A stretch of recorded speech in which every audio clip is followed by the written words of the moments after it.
Yung binuhusan ako ng soft drinks at sinabunutan ako nung high school dahil sa maling balitang nakarating sa kanya. Ending, we both ended up sa guidance and nasuspend sa class for a week. Naglinis ng kantinas parusa and natanggal sa varsity. Pinatawad na kita, Marian Rivera Gracia. Dating classmate ni Marian Rivera sa high school, ibinulgar ang di umano'y masamang ugali niya noon. Nito lamang mga nakaraang araw, mainit na pinag-usapan ang cryptic repost ni Marian Rivera, kung saan bahagi nito ay ang mga salitang, "Don't fuck with me." Nirepost ito ni Marian Rivera matapos mag-trending sa social media ang muling pagkikita ng kanyang asawang si Dingdong Dantes at dati nitong karelasyon na si Karil. Pinaniniwalaan ng mga netizens na maaring ito daw ang reaksyon ni Marian sa muling pagkikita nila Dingdong at Karil at posibleng patama niya daw, di umano ito kay Karil. Lumikha rin ng ingay sa social media ang recent interview ni Marian kay Karen Davila, kung saan sinabi dito ni Marian Rivera na pinatawad na raw niya ang mga babaeng inaway niya noon. Nagbati na ba kayo sa lahat ng babae na inaway mo noon? Parang oo. Yung pagkakataon na ako na nag-initiate na pinapatawad na kita. Sinabi mo yun? Yes. Ay, Lumikha ito ng negatibong reaksyon mula sa mga netizens dahil say nila, siya na nga daw di umano allegedly itong nang aaway siya pa talaga daw ang nagpatawad? Kaugnay nito isang dating classmate daw, di umano ni Marian Rivera sa high school at college ang lumantad sa social media at ibinulgar ang di umano allegedly masamang ugali noon ni Marian Rivera kung saan sinugod daw siya ni Marian at binuhusan ng soft drinks at sinabunutan.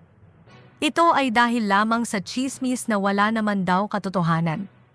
Ayon sa kanya, mahilig daw kasi maniwala sa chismis si Marian. Lumaban daw siya kaya pareho daw silang nasuspend ng 1 linggo sa eskwelahang pinapasukan nila noon. Yung nakita ko lang yung post na to sa Hampas Lupa Buddies 4.0, eto na spill the tea ko na. May share ko lang, circa 1998 pa to. Away bata kumbaga. Hindi ito para pagmulan pa ng away na sinasabi nyo. Napanood ko buong interview niya and natawa lang ako sa sinabi niya about sa mga babaeng inaway niya dahil sa mga issues with Dong. So ito na, share ko na. Second year high school sa SFACS Bayanan. Yung binuhusan ako ng soft drinks at sinabunutan ako nung high school dahil sa maling balitang nakarating sa kanya. Ending, we both ended up sa guidance and nasuspend sa class for a week. Naglinis ng kantin as parusa and natanggal sa varsity. Pinatawad na kita, Marian Rivera Gracia. Ha ha ha ha ha. Ang dahilan kasi mahilig siyang maniwala sa chismax. She is a good friend way back. Seatmates pa niya kami, since magkasunod ang surname namin. Kasama sa dance group, kasama sa varsity, then may isang marites na classmate ang siniraan ako sa kanya. At ayun si ate mo girl, naniwala naman. Kaya sumugod nung may dala na soft drinks na nasa plastic. Pinatawag pa parents namin, ha. Naulit-ulit college sa DIL-SUD nang sumugod sa classroom at nung nagkasalubong sa building. And sabi ko na lang, high school pa lang, issue na yan hanggang ngayon issue mo pa din? Nakakaloka. Bata pa kami noon. Just like any other child, yung may marinig kang balita about to. Ang gusto mo lang, mangaway lang. Ganun naman lahat noon. Uso pa nga ang kampihan eh. Okay, pasok mga marites. Ayan na, pinost ko na para di na kayo magtanong kung legit. Pasok mga classmates at mga nakasaksi, hahaha. Pero okay naman na kami. Last kaming nagkita sa GMA nung kasama ko ang Six Cycle Mind and Kala Lily sa SOP. Parang Marimar days niya. BTD yung pic na yan lumabas sa Showbiz Central interview niya. Ito yung clip. People change, lahat naman nagbabago habang tumatanda. Let's not be quick to judge, kasi gusto nyo lang naman din ng marites, ayan na shinare ko na experience ko. Pero last na nagkita kami, tinawanan na lang etong alaalang to. Napasaya ko ba kayo? Ha. Matatandaan na noon ay madaming nakaaway si Marian Rivera sa showbiz tulad nila Bella Padilla, kung saan kinailangan pang mamagitan ang management ng Kapuso Network para maayos ang away. Tapos na ang issue ng alitan ni Marian Rivera at Bella Padilla. Nagharap na ang dalawang aktres matapos ipatawag ng GMA Network tayusin ang gusot. Kung saan kumalat noon ang chismis na pinagselosan daw ni Marian si Bella Padilla nang makasama nito sa Endless Love remake.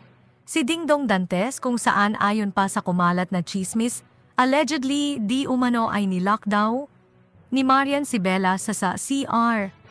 Matatandaan din na nakaaway din nito noon si Heart Evangelista kung saan Kung naging maganda yung pag-intindi niya when somebody told her that I said I was excited to work with Dingdong. ayon kay Heart ay sinugod daw siya at pinagsalitaan ng mga masasakit at pinagbantaan pa noon ni Marian dahil sa selos kay Dingdong. Punta pa raw si Marian sa kanyang kwarto para kumprontahin. 2 beses po niya ako pinasok sa kwarto ko. Sinigawan po niya ako ng mga pagbabanta. Matatandaan din na nakaalitan din ni Marian noon si Karil dahil hindi nito nagustuhan ang pag-smile ni Karil nang ma-interview ito ni Boy Abunda tungkol sa isyung di umano ay buntis siya. Pwede naman kasing sumagot siya na hindi ko alam. Pero yung humikilag siya, parang nagbibitin siya. Aaminin ko sa inyo, na-offend ako. Kaugnay ng revelasyon na ito ng dating classmate ni Marian Rivera sa high school at college, ay wala pang inilalabas na pahayag si Marian Rivera tungkol dito.